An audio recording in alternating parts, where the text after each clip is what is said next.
Bienvenue pour cette leçon d'orthographe CM1, CM2 dans le cadre du travail sur les merveilles du monde. Il s'agit de la dictée 16 dont voici la partie numéro 1, c'est parti. Voici les mots à prendre de la dictée 16. Palais, richesse, temps, contrasté, extérieur, court, simplicité, construit. Se détacher, escalier, paille, couleur, cachet, crénelé, patrimoine, citadelle. Nous commençons comme d'habitude par la première moitié des mots qui s'affichent à nouveau. Et nous allons les étudier un par un, c'est parti. Le premier mot, c'est le mot palais. Première syllabe, pa, pa. Deuxième syllabe, les. Le son E va s'écrire AI et on va avoir un S muet à la fin du mot. Il n'y a pas d'autres mots qui permettent de se souvenir de ce S muet, donc on va le retenir. On fait attention au son E qui s'écrit AI et à la lettre S muette à la fin du mot. Palais, P-A-L-A-I-S. Le mot palais est un nom commun. C'est un nom qui est masculin, puisqu'on dit un palais. Et pour le mettre au pluriel, on ne change rien. Il y a un S au singulier, on n'ajoute pas de S au pluriel. Voilà pour le mot palais, P-A-L-A-I-S. Le mot suivant,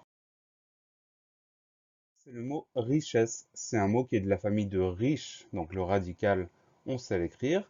Première syllabe ri, R-I.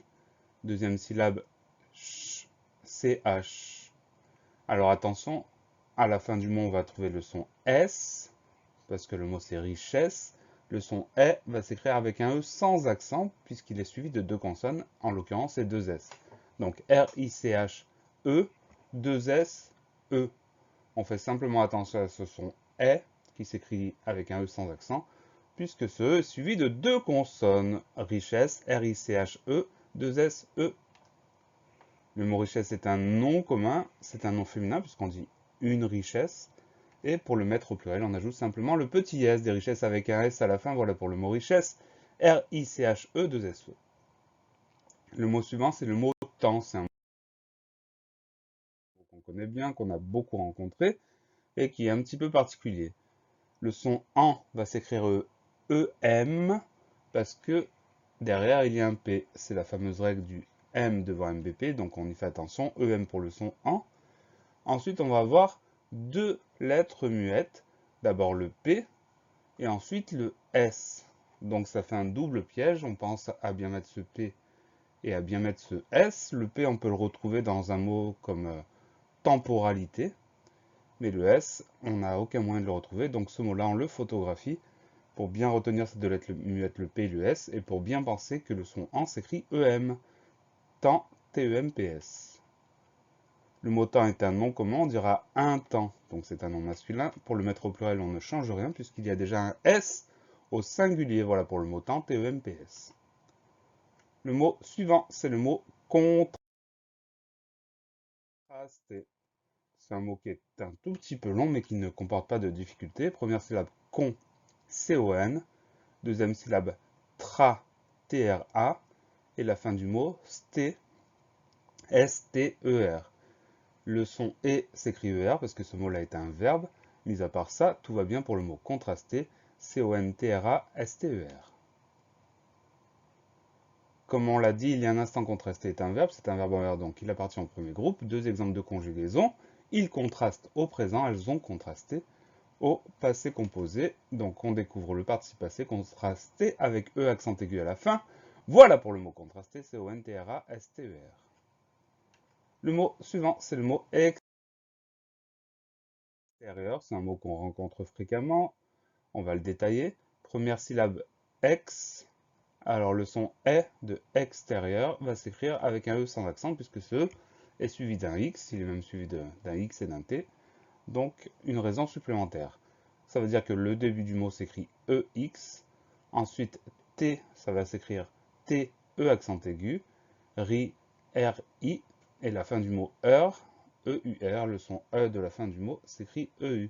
On fait attention au premier son du mot, le son E de extérieur qui s'écrit avec un E sans accent. Pour le reste, tout va bien. Extérieur, EXT, E accent aigu, RI, EUR. Le mot extérieur est un adjectif qualificatif. Il existe aussi le nom extérieur, mais dans notre liste, on le prend comme adjectif qualificatif. On va donc le décliner. La version de la liste, c'est la version masculin singulier avec un R à la fin. Masculin pluriel, on ajoute le S du pluriel, extérieur avec un S. Féminin singulier, on va ajouter le E du féminin extérieur avec un E.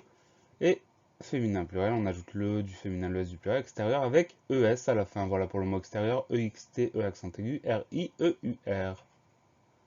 Le mot suivant, c'est le mot court.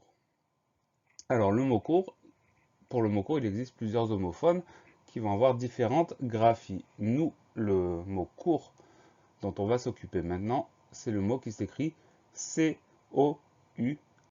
Donc il s'écrit tout simplement, mais on pense qu'il existe différents homophones. Donc on doit choisir le bon court C-O-U-R. Le mot court est un nom commun.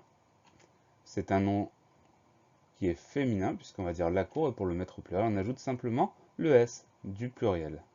Voilà pour le mot court, C-O-U-R. Le mot suivant, c'est le mot simplicité. Alors, contrairement à son sens, ce mot n'est pas si simple. En fait, il y a surtout une chose à laquelle on va faire attention, c'est le son 1 de la première syllabe, sain. Le son 1 va s'écrire IM. Pourquoi IM? C'est la règle du M devant MBP. Comme on a un P après le son 1, on écrit IM. Donc, début du mot, SIM. Ensuite, la syllabe pli, PLI. La syllabe si, CI. Enfin, la syllabe T, TE accent aigu. Donc, on fait simplement attention à ce M du son 1 du début du mot. Simplicité, SIM, PLI, CI, TE accent aigu. Le mot simplicité est un nom commun, on va dire la simplicité, donc c'est un nom qui est féminin. Et pour le mettre au pluriel, on ajoute simplement le petit s du pluriel, des simplicités, avec un s à la fin. Voilà pour le mot simplicité, S-I-M-P-L-I-C-I-T-E accent aigu. Le dernier mot de cette première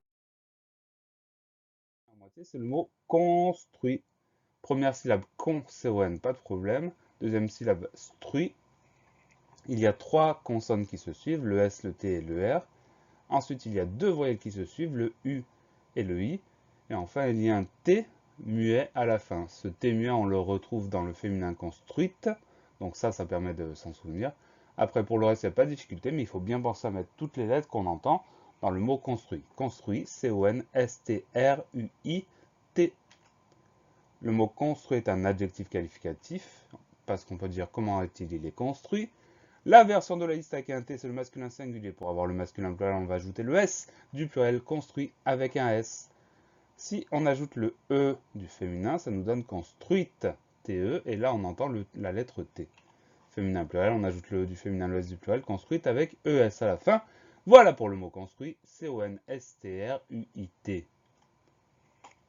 La leçon est finie. Pensez à réviser, pensez à vous entraîner, et à bientôt sur la classe plus.